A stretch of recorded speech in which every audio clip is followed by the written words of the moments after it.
Surprising little tidbit for you here. Over the past 20 years, men have left religion at higher rates than women. But for the first time in decades, young men are more likely to stay with it while young women are on their way out the door. According to a recent study, Gen Z women are more likely to disaffiliate than men, 54% to 46%, respectively. Researchers point to influences such as church teachings on controversial issues. A study in 2022 showed 54% of young women are pro-choice.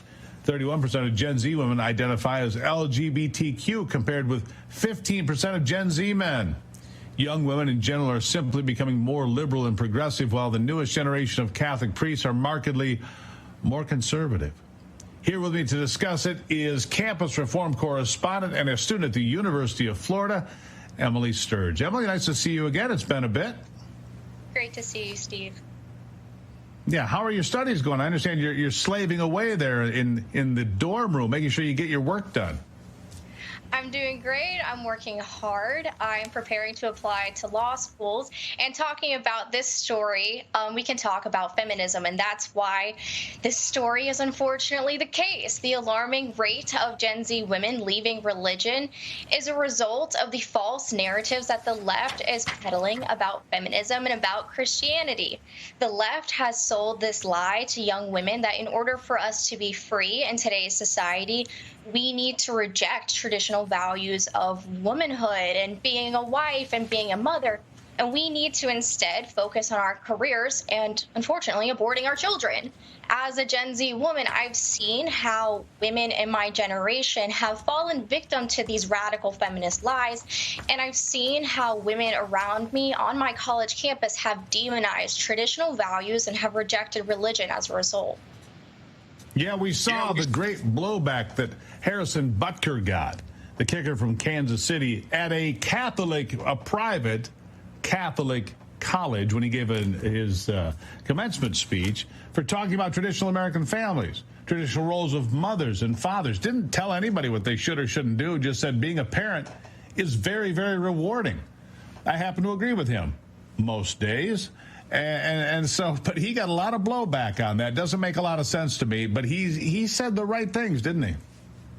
It's actually become controversial to profess traditional family values, which is why we saw the left completely demonize Harrison Butker for his recent graduation address.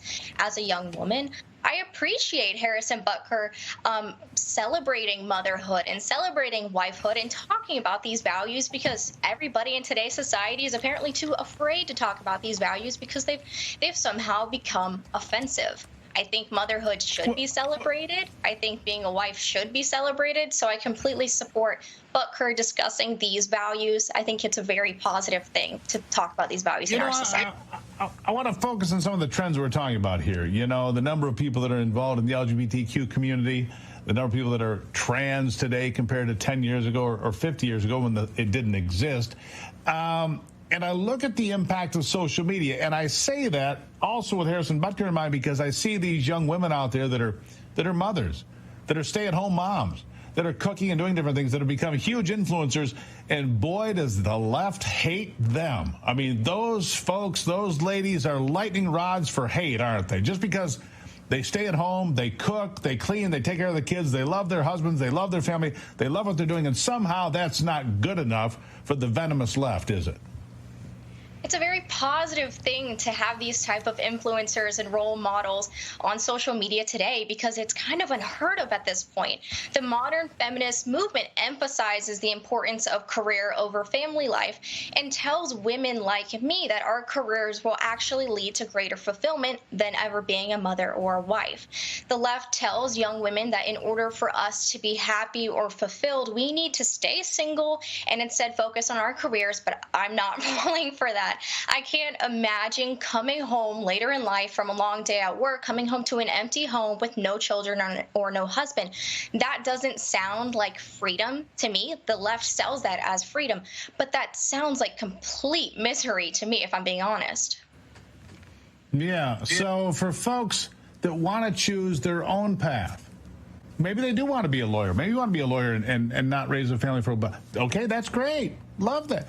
But for the people that want to do that, Why do they get targeted? I mean, honestly, the left always talks about privacy and, leave people alone and inclusiveness and all of this stuff. But if you want to be a Christian, and if you want to stay home and you want to do some different things, and you don't want to go work in an office, or you don't want to go take the LSAT or whatever, great. To each their own. Whatever happened to that? The pursuit of happiness, I believe we call it in the United States, and each individual gets to pursue their own happiness and define it too, don't they? It seems like society is completely backwards, because to be a rebel in today's society actually means pursuing being a wife, pursuing being a mother, loving God, loving your family, and maybe even having a career while doing all of that. I've learned from my own mother that, yes, you can do all of those things. She's done all of those things very well. But unfortunately, we're just not seeing that being prioritized in society, as the left is pushing this modern feminist movement down the throats of young women like me. But let me ask you this. Last question here is, I'll let you wrap this up, and I'll give you the last word on this. With these influences we spoke about here a moment ago that are young moms, beautiful women staying home, having kids, baking, doing whatever they want, cooking for their husbands, and they seem to be completely fulfilled. Is there a pushback? Is there a realignment? Have we found a place where people are like, hey, wait a second. Being a mom is cool. Being a good dad is cool. Have we reached that point where people are like, stop it. Stop attacking moms and dads and traditional families and traditional values? Do you think we've gotten there maybe? Unfortunately, the women that I'm around on my college campus laugh at that. They demonize traditional values, and they think that traditional values of being a mother or a wife is just going to keep them anchored at home. They don't see those values as freedom. And it's no secret that these same women that I'm around on my college campus, women who have bachelor's degrees, are more likely to be feminists, and they're more likely to fall for these feminist ideas that tell them that they should abort their children and stay single for the rest of their lives. It's no correlation that women on college campuses have these ideas. They have these ideas because that's what they're learning in the classroom. And at Campus Reform, we've reported on the left's tactics to indoctrinate college students like me with these feminist ideas. I've had my own professors in my own classes perpetuate this idea that women are somehow oppressed in society and we're not equal to men. And the way for us to be equal to men is actually to support the left and the Democratic Party's ideas, and to, support abortion and the radical feminist ideology. And all this other stuff, yeah. Emily, good conversation. Nice seeing you again. Best of luck with your studies. I know you're working hard, and I hope you do well. Thank you for being here. Thank you so much, Steve, for having me.